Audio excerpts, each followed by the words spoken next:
Have you ever noticed something at your school that just feels off? For me, it was this one elevator. Tucked away at the very end of a forgotten hallway on the third floor, it was like a fossil from another era. The metal doors were dull and covered in a fine layer of dust.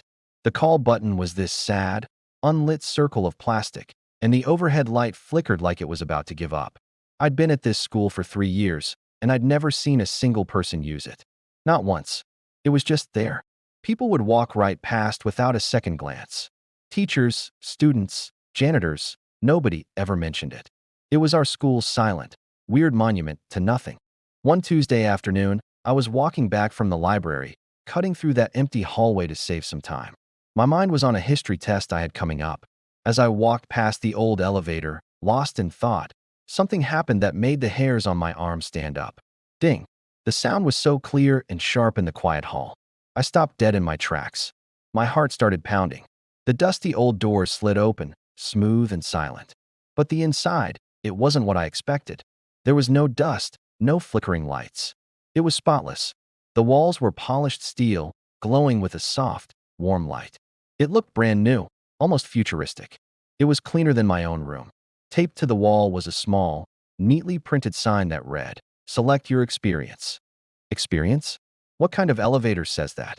I hesitated for a second, but my curiosity was screaming at me. I took a step inside. The moment my foot crossed the threshold, the doors slid shut behind me with a soft whoosh. Okay, now I was a little nervous. I turned to look at the control panel, and that's when things went from strange to completely bizarre. There were no numbers. No G for ground floor, no B for basement. Instead, the buttons had words engraved on them. The top one said, "Yesterday." Below that was "Almost there." Then came a really weird one, "Other you." And at the very bottom, in a slightly menacing font, was a big red button that said, "Not recommended." I laughed out loud. This had to be some kind of elaborate prank by the drama club, right? A joke elevator. Thinking it was all for fun, I reached out and pressed the button that said, "Yesterday." I mean, what's the worst that could happen? For a split second, nothing. Then, the whole elevator started to shake. Not like a normal elevator shuddering up or down, but a deep, vibrating hum that seemed to go right through my bones. The lights didn't flicker off. Instead, they started swirling around me in a vortex of brilliant colors, blue, green, yellow, all mixing together. My stomach lurched, but not in the way it does when you drop. It felt sideways. I stumbled and grabbed onto the handrail.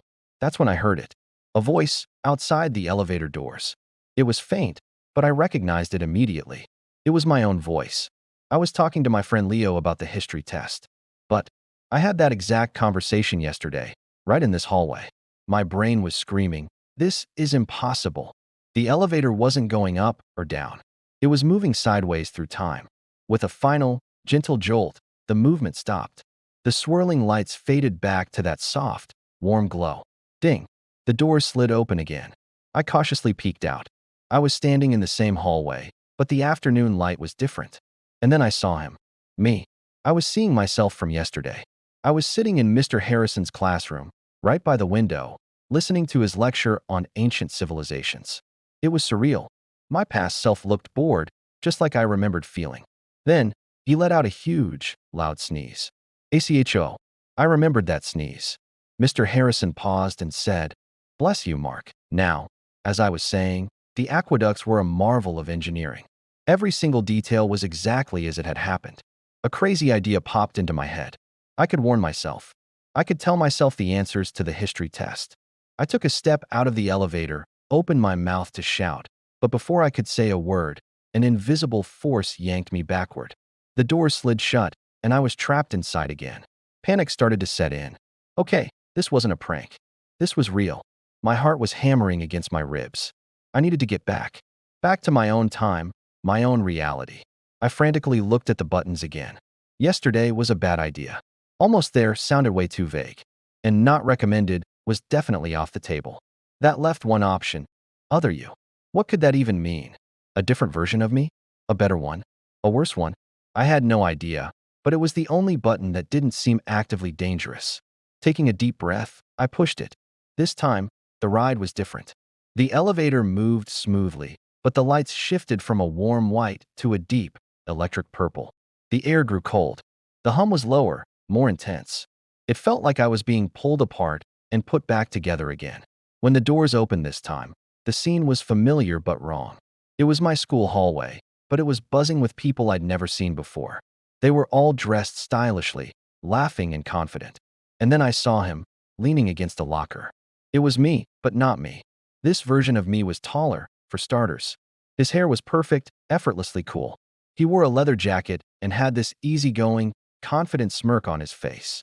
He looked like the main character of a movie, and I was just the goofy sidekick. He looked over, and his eyes met mine. He didn't look surprised. In fact, he looked like he was expecting me. He pushed himself off the locker, and with that same smirk, he said, "Took you long enough." My jaw dropped. I had a million questions. How did he know? Who was he? Was this where I was supposed to be?